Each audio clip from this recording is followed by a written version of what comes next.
Like, the broadcast is live. There we go. Answers my question. Hello, everybody. This is Kelly Anderson, Biohacker Mom, and I am here today with Roar Alexander from Vancouver, British Columbia, and I'm thrilled to have Roar. I've been watching him for a while, and he is, oh gosh, he's such a bright guy. He's just literate in many areas of health and mindfulness, and he has just a really interesting background because he's traveled all over the world, and I'm actually really jealous because you have done exactly what I want to do. I want to travel all over the world and learn from people, learn what are the best tips from other cultures for being healthy and anti-aging, and you've done that, Roar. So I'm so in awe of you. I think that you're brilliant. I think that you are courageous, and I think that you're overall just really cool and really fun.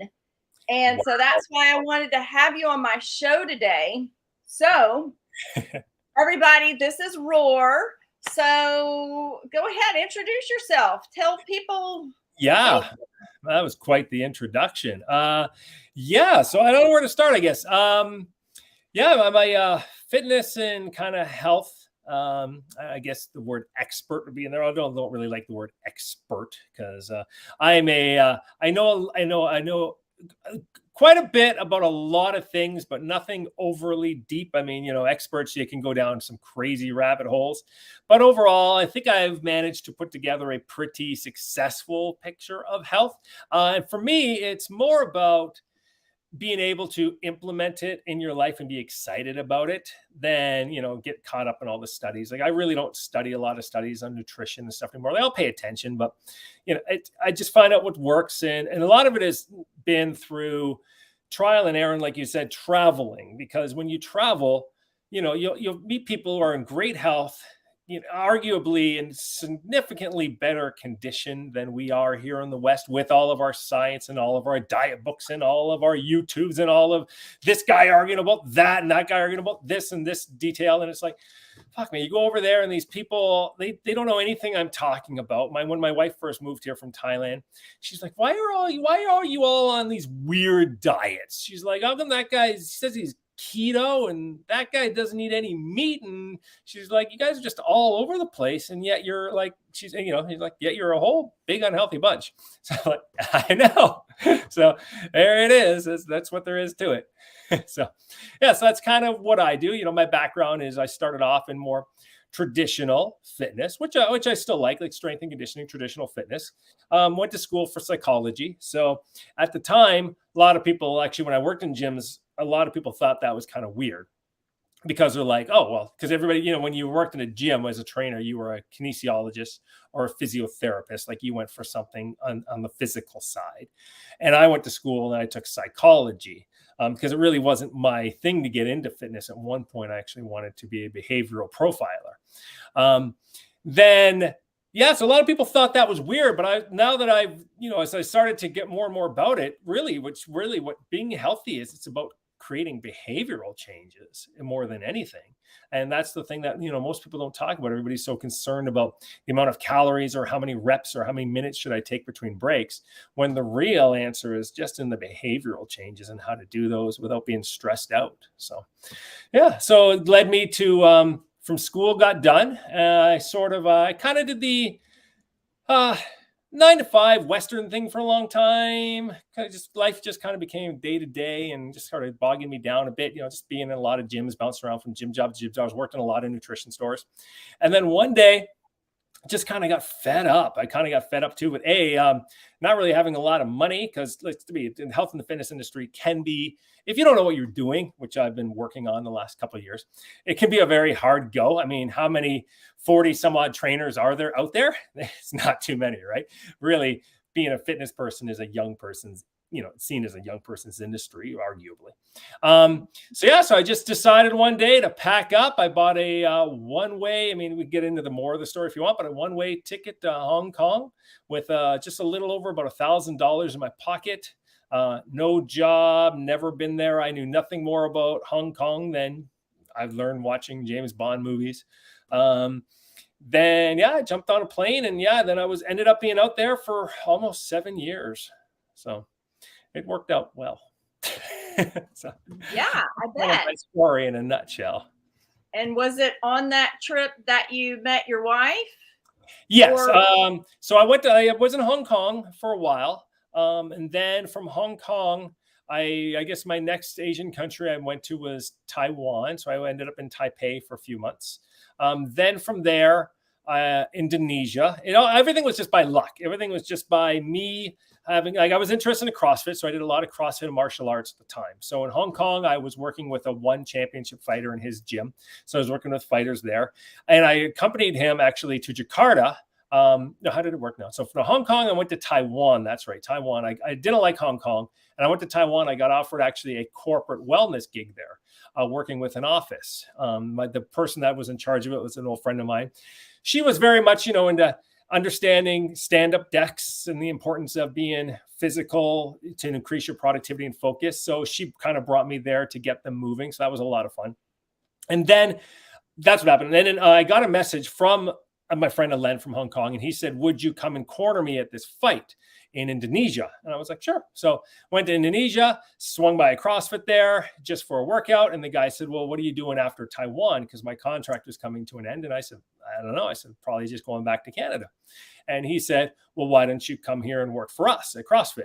So I said, all right, there was a handshake, and that was it. I've never been big on formal. A lot of people out there, the formal contracts and stressed out and need all the T's crossed and the I's dotted.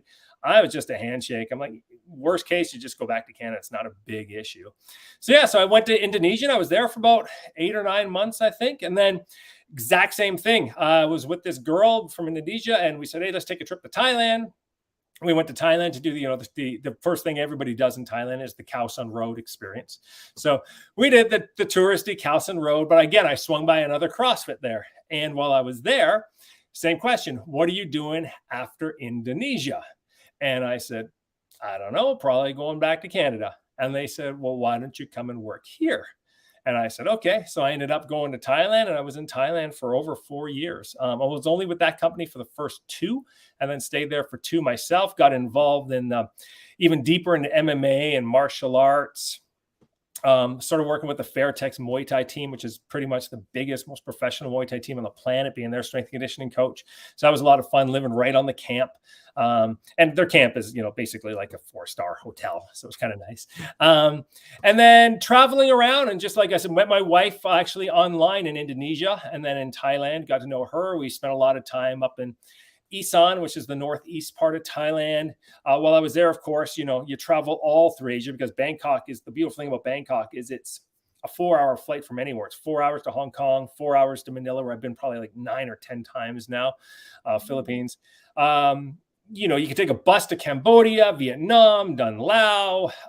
Then I also have a fitness academy, which is I run around the world kind of doing courses and stuff and certifying trainers. So that led me to Malaysia. And then, so it was just into India. I was in there a couple of times. I went and studied a little bit of Ayurvedic stuff in India, learned about Vastu in India, Feng Shui I learned more about in Hong Kong. So that was pretty cool.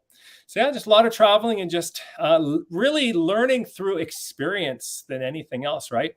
I didn't sit down and download any, meditation apps or read any books by Western white dudes on how to meditate. I learned in India on meditation retreats, or I sat with Thai monks in Thailand and learned about that. And the wife, she just meditates, and it's part of her thing. She's Buddhist, so it's all been through that. And then just paying attention to how is it these people can know very little about nutrition and exercise, and yet their rates of obesity are so much lower. Now, obesity is a growing issue in Asia for sure, but walking around there, I tell you, it's a huge difference in the people there versus here. So part of it is nutrition.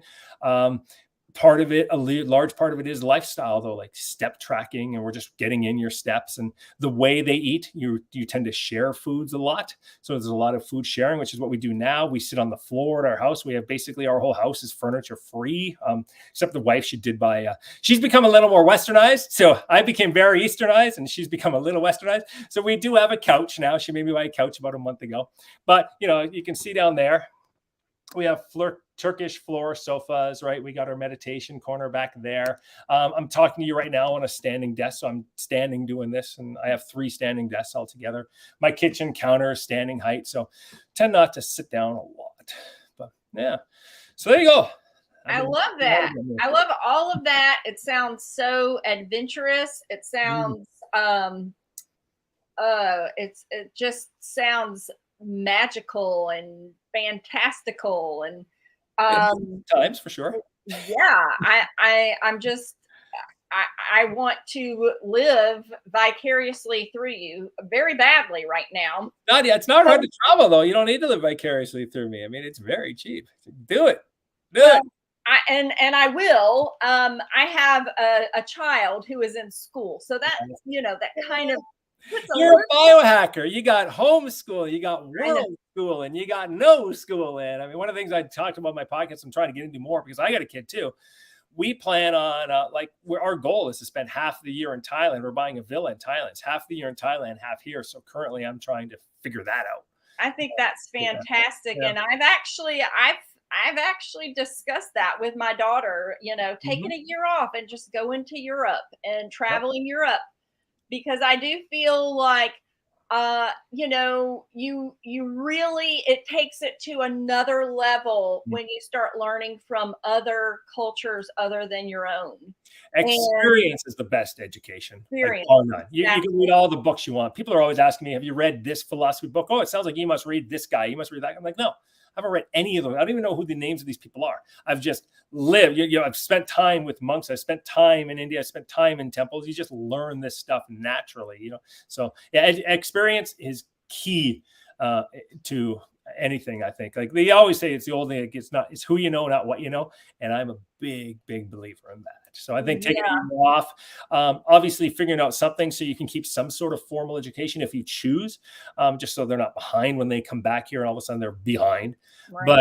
But yeah, something I definitely put a lot of thought into that one. Yeah, I know. I think it would be just a phenomenal education for the both of us. Okay, so we got to talk a little bit. We got to get in, the nuts and bolts just a little bit here. And so I have a question. I've heard you say that you have a love-hate relationship with biohackers. That's very true. I want to know what this means. Okay, so biohacking is, first of all, what I explain to people is biohacking is nothing new. A lot of people are like, well, it's new. It's like, no, it's not. Ayurvedic medicine is like 5,000 years old and it's been biohacking. So people are like, oh, now I walk in the sun in the morning, biohack. I'm like, no. Right. I'm saying I walk. Biohack. It's like, no. It's like, no. Like people will be like, oh man, you're biohacking. You got floor couches. I'm like, no, there's nothing biohacking about that. These are just things that we do in life. So everything nowadays seems to become a biohack because it's the cool way to go. So that's one problem I have with it, is that it just seems everything nowadays has to be titled a biohack, because human beings, we love our titles and we love to categorize stuff, right? Second of all is, I'll see these biohackers and they come up with all these, this machine right here, 20 minutes and this machine simulates an hour of walking. It's like, well, great. Just go for a walk. Like, why is this $8,000 machine? Just go for a walk. And then I don't care what the machine does at the end of the day. It's not going to activate all the muscles and do everything that, it does. It's some people like, oh, well, for instance, I'm a big sauna person. I love saunas, always have. I remember back in university, I mean, we're talking in the 90s, I would go to the gym. I would do a hot shower followed by a freezing cold shower. Everybody thought I was a nut bar, but I was like, that's traditional, because I was a big fan of evolutionary psychology. So I really like the evolutionary stuff. And I've always been interested in other cultures. I was like, no, I go, this, they go thousands of years old. I said, they do it in Japan. They do it in Russia. I go, the Roman spas had it. I go, this is not a big deal. Nowadays, it's like, there's like the cold shower challenge and all this sort of stuff. And people like, I'm going beast mode. It's like, dude, you're not beast mode because you took a cold shower. Like, Right.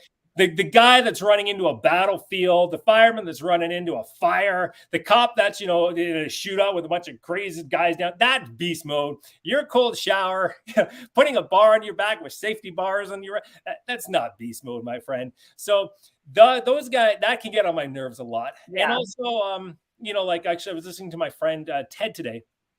He's a very he's a life body transformation guy too, very successful.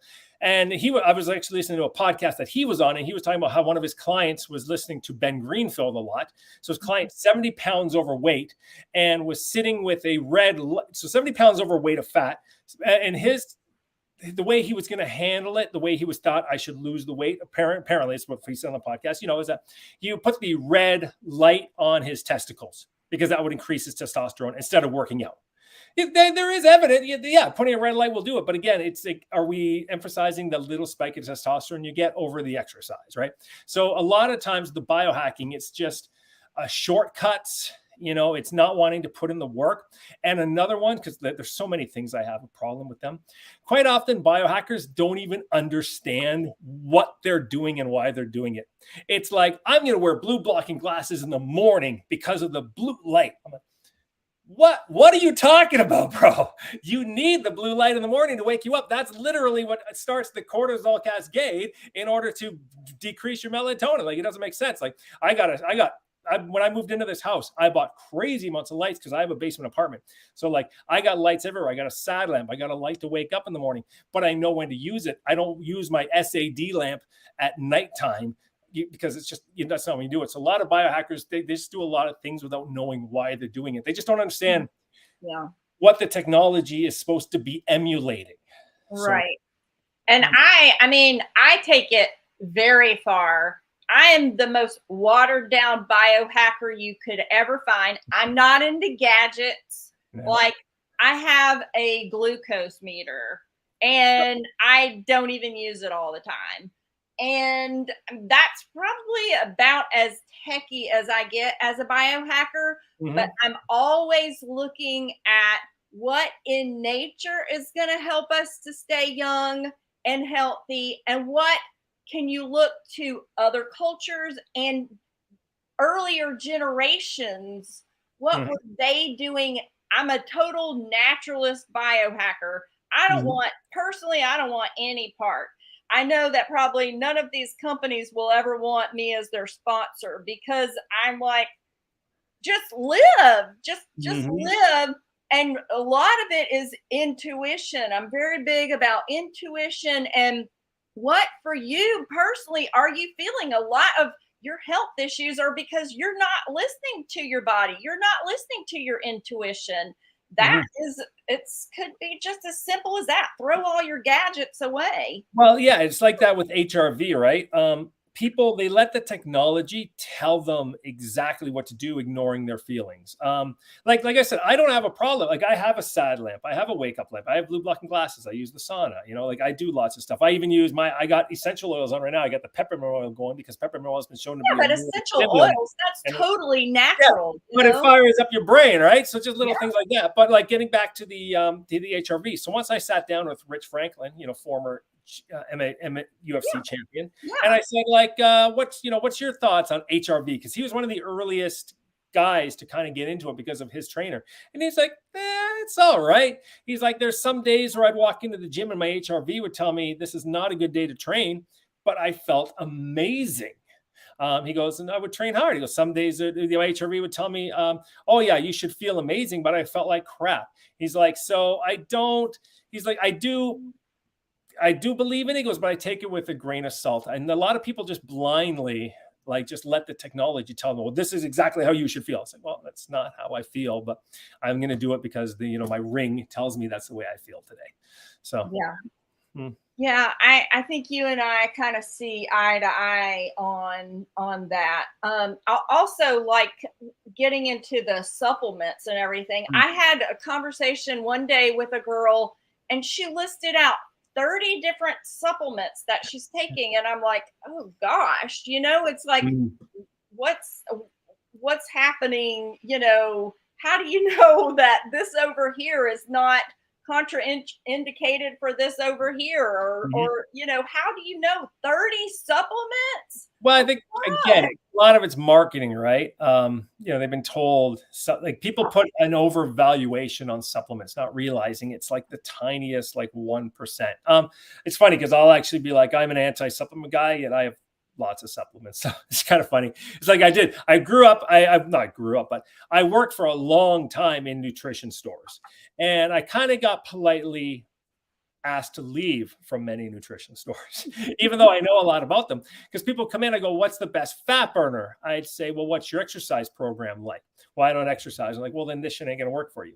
And so obviously the owner of the owner of the nutrition store doesn't like that answer. Right. And he shouldn't, because it's not a good answer, but it's a true answer. So for me, supplements, I look at it, for me, supplements come down to, I get my blood tested usually about once a year. So for me, and also there's geographical situations, so for me, living in Vancouver, it is cloudy a lot of the year. So I do take a lot of vitamin D, not as in I take 10,000 IUs a day, but I take it a good chunk of the year. I haven't taken it now since April, but I'll be starting it again probably next month. So for me, vitamin D is one. A huge portion of the planet is low in magnesium. So magnesium is another one. Plus, you use the sun and you sweat a lot, you do lose a lot of magnesium. So I do magnesium as well. Protein powder for me is a must for me. Again, it's because I'm 205 pounds, right? So I need about 180 to 190 grams of protein a day without getting in a ton of fat or a ton of carbohydrate calories. So yeah, having 1 or 2 whey shakes a day, I mean, that's 50 grams right there. It's very easy for me. Now, if I got a client who weighs 120 pounds, maybe they don't need a whey protein. So there's that. Basic on my DNA test, for instance, my body, I don't metabolize estrogens very well. So I do have I'm not great at metabolizing estrogens a lot. So then I will cycle on and off with DIM, which you can get at the nutrition store. It's basically just the isolated molecule that's found in cruciferous vegetables. So you'd have to eat like 100 pounds of cauliflower to get like this pill. So I'll cycle that on and off. And then omega-3. So are you talking about like broccoli? The broccoli and cauliflower. It's from what? That's our inside joke. Yeah, exactly. It is broccoli. So that's why I say cauliflower. But yeah, so there's the DIM. So cruciferous vegetables. But I do use the DIM. I use an omega-3 for sure, just because again, don't get that in your diet a lot, especially like really good quality omega-3. Even when you cook salmon, there's not A, a lot in it, but B, the heat can hurt it a little bit. So those are the supplements I take. I have a greens powder. I don't think I've used that in a year because I do eat a lot of vegetables. Vitamin B12, because again, my genetic test says that, my body is probably not very good at B12. So I just take one of those as a backup. But yeah. And then blood testing lets me know that, hey, you're okay. So my blood test came out perfect. So what source? I know you're in Canada, but what source do you go through to be blood tested? Do you go to the doctor or? Yeah, well, it's Canada, so there's a whole lot of options. Not in the States where you can literally go on all these different sites and order all this tons of stuff. I've had to go, and you kind of have to argue a lot. I'll be like, oh, I'd like to see what my free testosterone is. Well, why? Do you feel lethargic? Do you feel? I'm like, no, I'm just kind of wondering. Well, then you don't really need to. I'm like, well, I'll pay for it. I don't care. Another one is D, right? I had to argue about my D. And so just, little things like that. So I don't do a lot, but, I have a nutritionist that I'll work with sometimes, and he sends me ones that I should check on. But usually for me, it's free testosterone, and then vitamin D, and then just all the regular ones that kind of come along with it. I don't know a ton about blood tests. Those are the few that I've been told to check on. So I check on those. And then a DNA test, which I thought was really, really important. I deal with a company that's out of Canada called DNA Power. And I really like them because they are unlike some of them that are more based on, where your ancestors from, and some of them are just more for fun.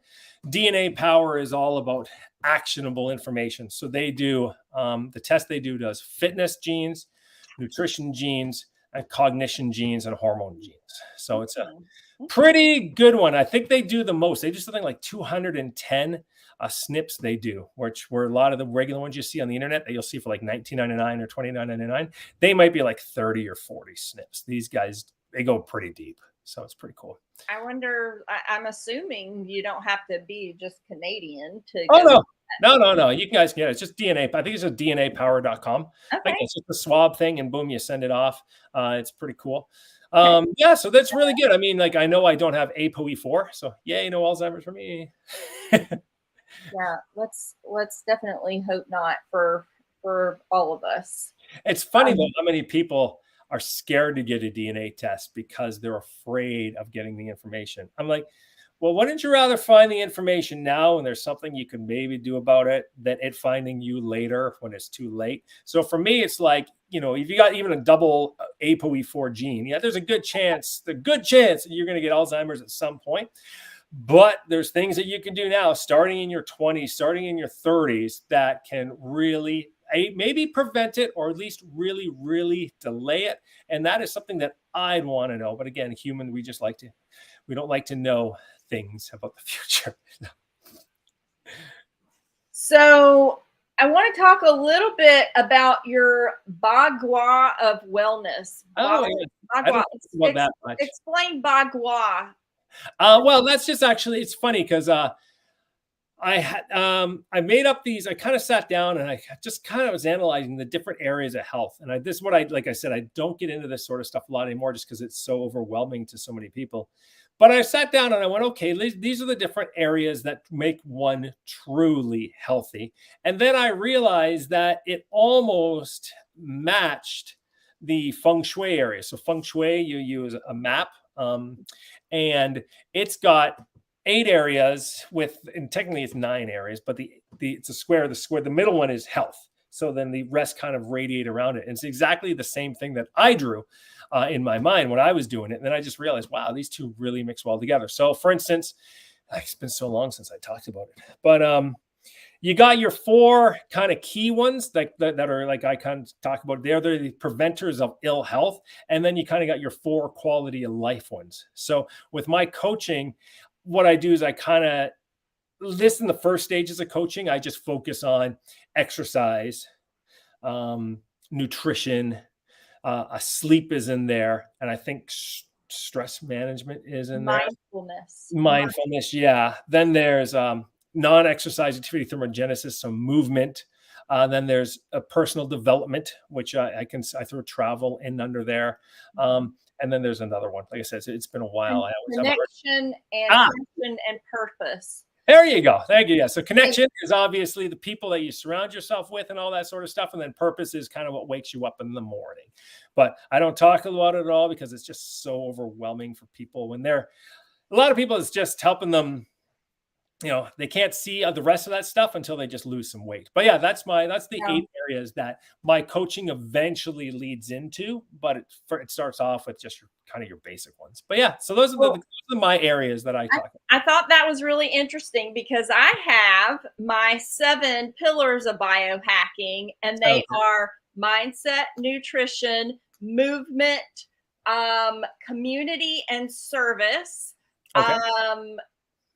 Hydration, sleep, and then for me, financial independence. Those are my 7. So I thought that we had a lot of good overlap there. So and it's not saying that yours aren't included in mine or mine are included in yours. Like for instance, for me, hydration is nutrition. It just falls under there. I mean, we eat and we drink. That's nutrition. I'm a really big water girl. So yeah, me too.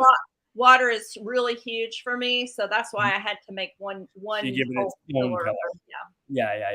And then then I guess service that would probably come under like probably more under the connection side on mine. You know, being connected to your community and to your people and stuff like that. It could be big, like what we're doing right now, reaching out to the world, or it could just be small, the people that you hang out with. So the sum of your 5, you know. So yeah, I loved that we kind of had that overlap. And what I thought was really interesting was your interest in feng shui, because I feel two things popped out for me on that. For me personally, as a biohacker, that one I don't give a whole lot of thought to. So I was like, okay, that's maybe an area I need to focus on a little bit more. And also, you're a guy, and I don't think of guys as being into, the home environment so much. So I thought that was really interesting. Yeah, it is. It actually is. Like I said, like Vastu, which is the Indian feng shui. Arguably is from Vastu. Most of the wellness that stuff that we know all originated in India and then moved up through travels. Tai Chi, Qigong, a lot of that can be brought back into yoga, which can be brought back into India or the India realm. Same thing, Vastu, if you read it, it's very similar to feng shui. Obviously, what happens, it was just kind of, Asianized, or if you could, if that's, I don't know if that's a verb or not, but yeah, it's interesting. Again, it's one of those things that I used to talk a lot about, and I don't talk about it as much anymore because, like you said, a lot of people don't get it. A lot of guys, especially, it's like you said, it's kind of what like there's a woman's thing sort of thing, but it's not. It's the interesting thing about feng shui is it's really just psychology. It's just psychology and understanding that your environments empower you, or the environments can positively affect you or negatively affect you. And you can see it. So people talk about that all the time. They'll always talk about, oh, your environment's so important. All the motivation guys talk about it, the weight loss guys talk about it. But yeah, what mine is what I call functional feng shui. So I've taken out a lot of the superstitious stuff. I've taken out a lot of the terminology that's used. And I just really broke it down to its grassroots, which is the psychology of the spaces that you're in. And I do use, biohacking techniques in there. I do use holistic and holistic beliefs and their holistic methods and functional medicine. So I really use it to help people. And again, it's more like in the later stages of my coaching, but I really do help people modify their environments to support, positive goals. And the term I just came up with was functional feng shui. So it's not really feng shui. True feng shui people probably would not like me, but I don't care. It helps me. It helps a lot of my people. Like for instance, for me, functional feng shui is, we've all heard that sitting is the new smoking. Yet nobody does anything about it. Everybody's houses are still full of chairs and everybody still sits all day. And really, it's a thing we like to say. It makes a great bumper sticker or t-shirt, sitting is the new smoking, but what are you doing about it? So I got my clients, a lot of them, when they've been with me long enough, they all invest in stand-up desks, right? So they all invest in the stand-up desk. They all invest in the Swiss balls. They'll start clearing out a little bit of more space to do some yoga in the morning.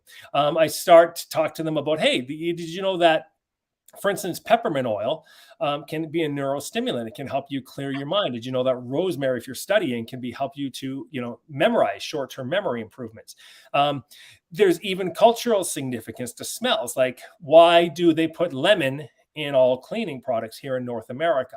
Because lemon is considered to, you smell lemon, you think clean, right? There's no reason why lemon is clean and yet watermelon is not. It's just a cultural thing, right? So you can use that as well. Like red's a great color. Like for instance, in Canada and the US, Western world, red is alert, very much, it's an aggressive color. Yet in India, it's the color of wedding dresses. You'd never have a red wedding dress over here because that would be seen as almost morbid in a way. But over there, like red is the color of a wedding dress. In China, red is a very auspicious and good luck color. Here, it's an alert color. So little things like that. Color psychology fits in there. Biophilic design. Right? I mean, like, look at that. Like, biophilic design is a huge part of my life. We got plants all over the place. At my office, I got a green wall. Bringing nature inside has been shown to calm your mind.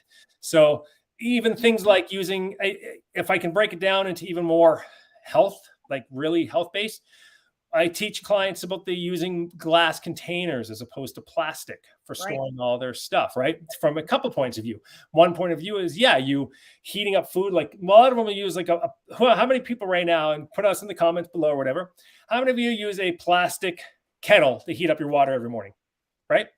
Probably most people. Most people are using a crappy plastic kettle or a plastic drip coffee maker, a Black & Decker $30 coffee maker, heating up your water, pulling the xenoestrogens from the plastic into your water. You're literally, as people sit in the sauna drinking out of a plastic bottle. I'm like, you are literally drinking estrogens right now, like xenoestrogens. It's crazy.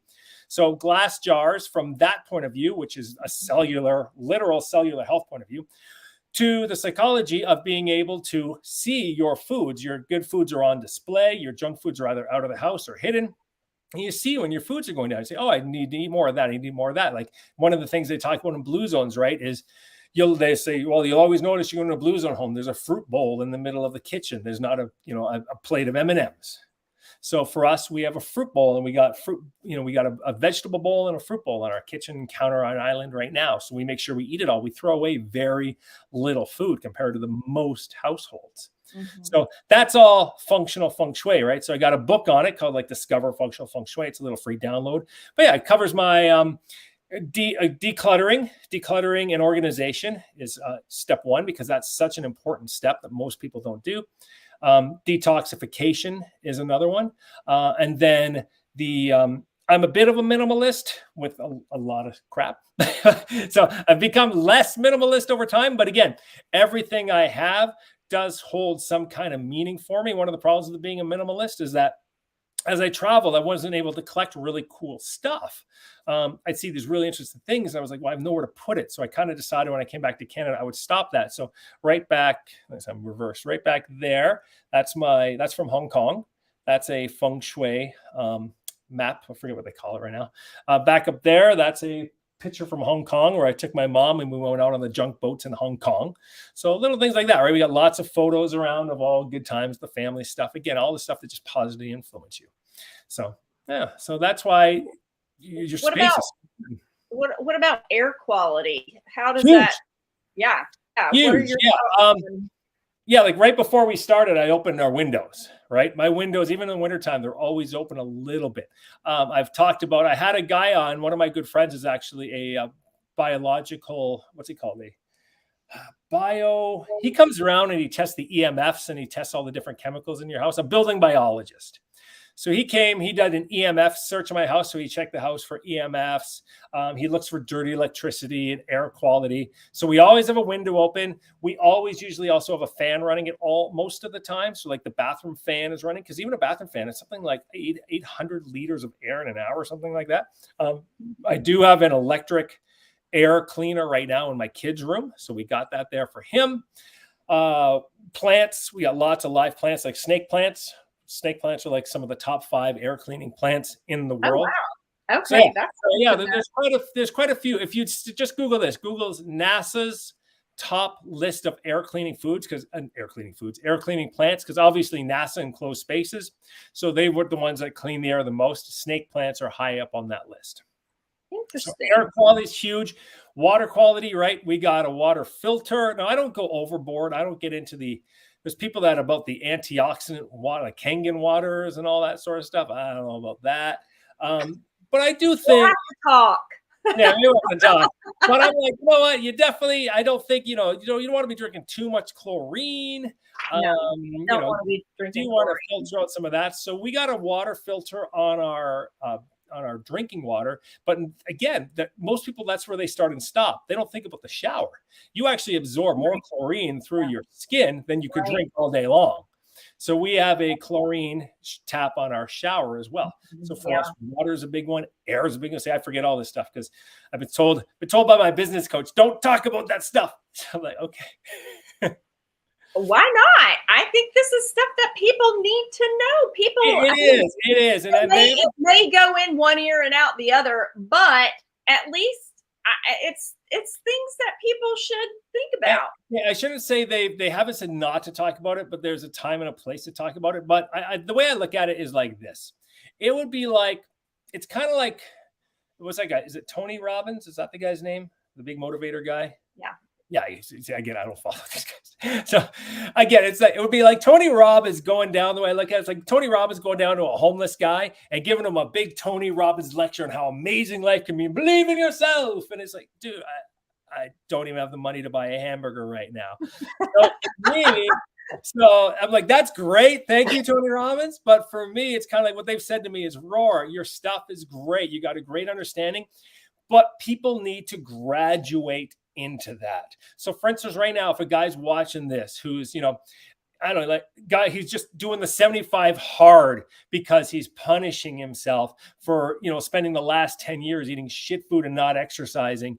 And he's just feels he's 40, 30 pounds overweight or whatever. Me talking about having a water filter on your shower, it's not helping him. He's not going to, he's just going to say, I don't even get that. Feng shui, like, thanks, buddy. Woo. So for me, it might trigger something down the road. It might, but I find what really triggers them better is helping them with the problem they're facing right now, which is losing the weight, getting the energy, and building some confidence. And so that's my problem is I've always kind of try to give the bigger picture too early. And then when they said, all the clients that you have and all the clients that you've had, have they come to you because they want to they want to start traveling tomorrow, or they want to start to fix their home environments, their air qualities right now? I'm like, no. Why do they come to you? They come to me because they want to lose weight and they want to build some confidence. They want to get some muscle. And then what happens is they lose 20 pounds and they start to build a little bit more confidence. And then I say, hey man, do you want to go to the sauna with me? Oh, I've never tried a sauna before. I'm like, yeah, you should come and try the sauna with me. They come and try the sauna. And we do that for a few weeks. And then maybe it's the winter time and I say, hey, bud, why don't you join me tomorrow? We're going to go out to the field and we're just going to wear a pair of shorts through the snow. Right. And they say, oh, that sounds weird. But yeah, I'll give it a try because the confidence is up there. Had I said that at the very beginning, if he walked in on me and said, yeah, I need to lose 50 pounds, I go, oh, great, dude, let's put on some shorts and go out in the snow right now. He'd be like, what the fuck is wrong with this guy? So they've just said, you gotta go for that lowest hanging fruit first and save the higher end stuff, which I do talk about, but it's more stuff I talk about on my podcast.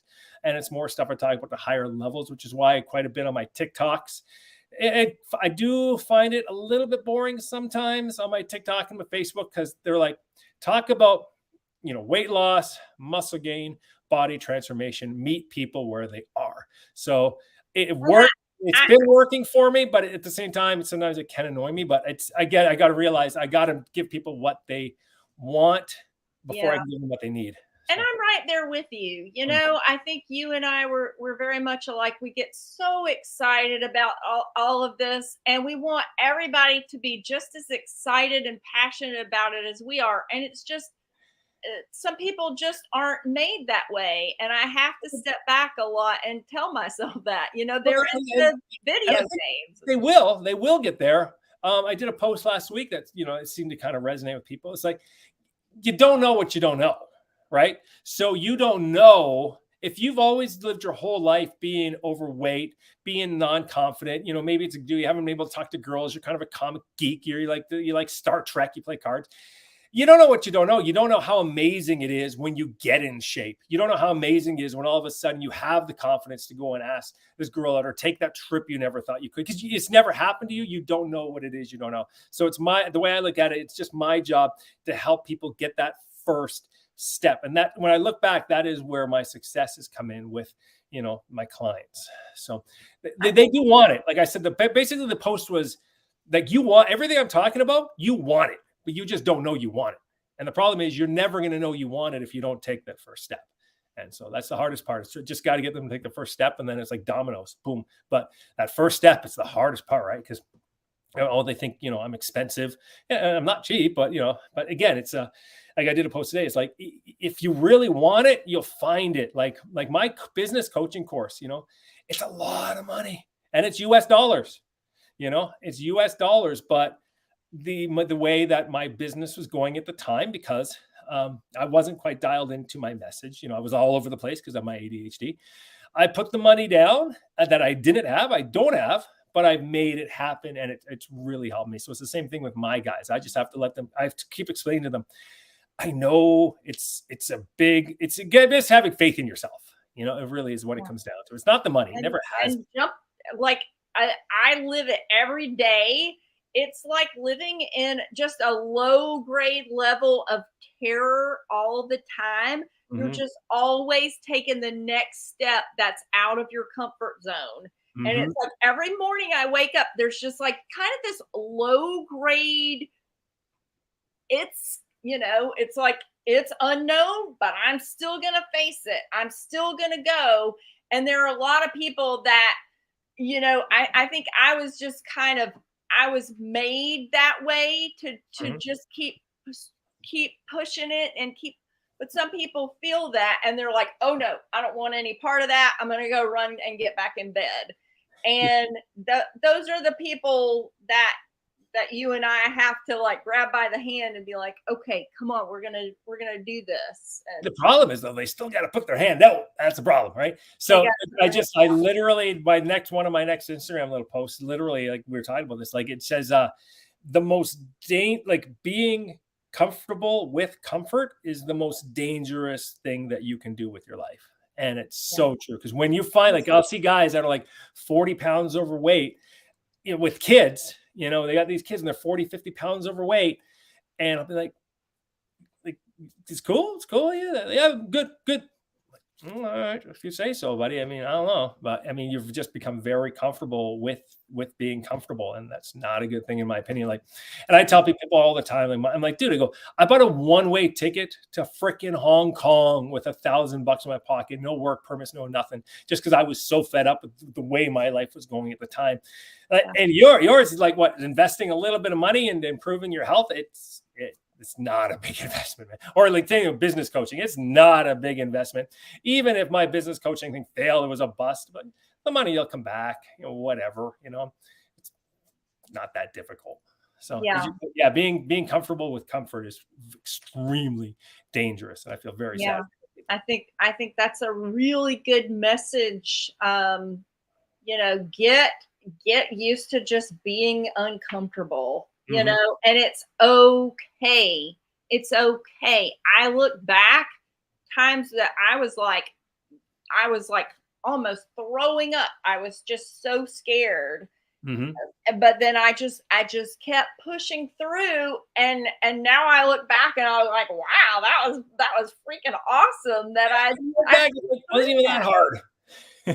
There's actually a quote that I love, and I read it all the time, and I'm not going to remember the author of the quote, but it is the treasure that we seek is in the cave we are afraid to enter. And I love that quote, and I try to live by it.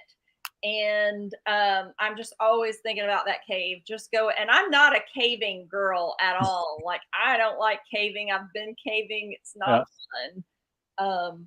But I always try to think like, no, that's a good quote. Yeah, I've heard that. That's a good one, isn't it? It is very true. Yeah, like I was doing another post that said, like, I was kind of basically, you got no worries, you got no fears, you got no anxiety, you got no stress. I'm like, buddy, I feel sorry for you. You're not. You got no goals. You got no goals. You got no aspirations. I mean, if your life is that smooth, it's like, man, I would hate to be you. I know. Yeah, exactly. Well, Roar, there's so much more that I wanted to get into. So I think that just means you're going to have to come back. No problem. I love having you. You're just a lot of fun. I love your energy. So everybody, I want you to, if you're on Facebook, check out Roar Alexander. What's your website? There's two ways to get to it. You go to roaralexander.com, or my business name that I've been using for most of my branding now is Barbells to Buddhas, because that's my long-term business plan, is to get people into the gym. I got this little saying, it's to help you get stronger in the gym to live better outside the gym. So part of my message that's one of the reasons I'm building my villa in Bali, is to actually take legacy clients for their first Asia experiences and stuff like that. But again, big picture down the road, lose the 20 pounds, and we can talk about, going to Bali in a year. Will that be just for men, or will it be men and women? It depends. I think there is, like, next March we are planning our first one, and women are going to be invited to that. But it is going to be more of a guys thing. I think at the end of the day, it's more like the boys hitting up some Asia sort of stuff because it get a little crazy over there. So I think it's going to be more of a guys sort of thing at the end of the day. I'm primarily, you know, like I don't not take women. I just brought out a women client last week actually, but I'm very particular about the clients I work with. They have to have really big goals. They got to be really easygoing. But yeah, I mean, I do primarily target men as my main sort of thing because again, women, I mean, just for a lot of the times too, you know, well, for a woman to take off with just some guy, her trainer to Asia, right? Already, it's like, oh, you're taking off with your trainer to Asia. That's weird. There's going to be husbands and boyfriends because again, I don't deal with 22-year-olds, right? For the most part, my guys. How many people do you usually take with you? Well, it's something I haven't really done yet. It's kind of a long process, right? Like what happens is I just help them get healthy first, and then we start doing more local experiences. Like I'll get them into saunas. Like next month, we're on Halloween. We're doing a Halloween body transformation, and then the people that are in that, we're going up to this place that does saunas and ice tubs, and all you can drink kombucha. So it's kind of a multi-year process. Like I just don't take people with me 6 months later to Asia. It's like very much by invitation. So it's like not something that 99% of my clients will do, but it is something that some of them will do. But the goal would be to take groups of maybe 4 to 6. I kind of got my route trekked out in Thailand, and I got some good connections in Bali. So that's kind of fun. But yeah.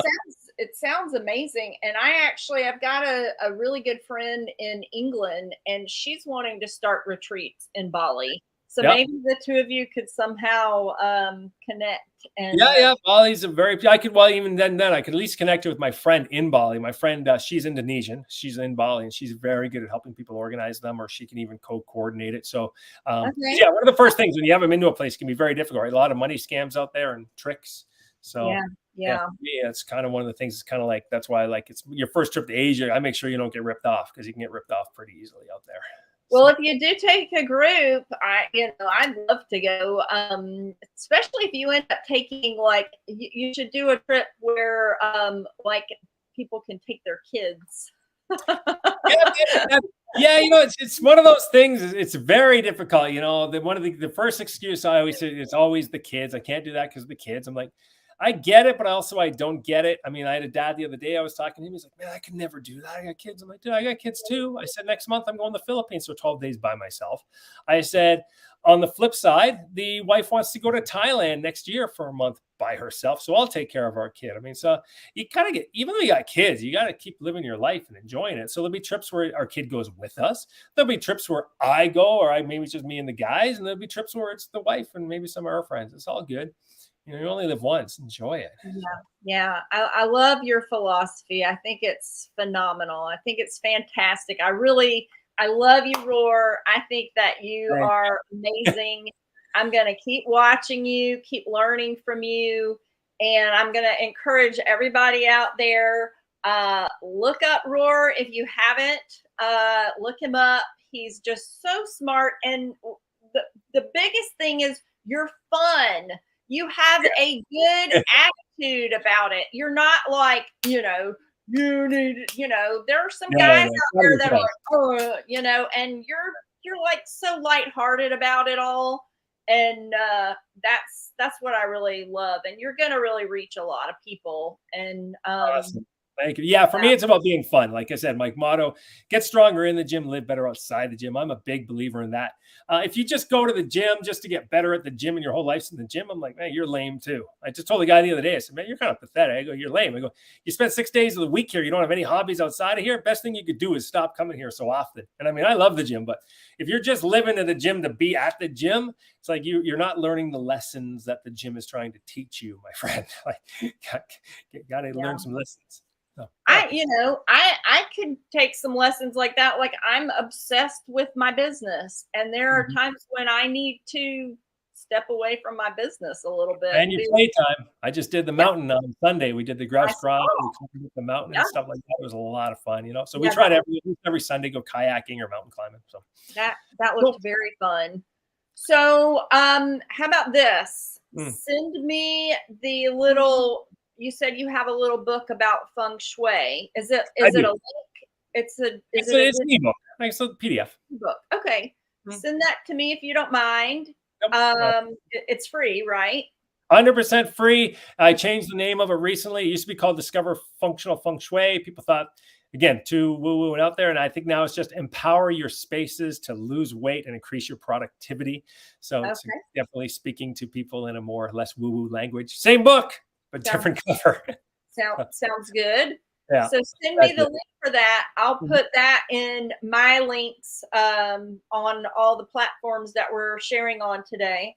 And of course, I'll send you the link for this. So everybody, thank you so much for being a part of our show today. Or thank you so much for coming on. I've just really, really enjoyed you. I really enjoy your posts a lot. And just anytime. I don't get a chance to talk about this stuff a lot. Like I'm constantly talking about calories and reps. And I'm like, anytime you want to come on, just say, Kelly, I want to come on. Let's talk. Perfect. Sounds good. And thank you so much for having me on. It's been awesome. Very nice. You guys keep biohacking. Stay strong. Stay positive. We got this. We'll see you soon. Bye. Bye-bye.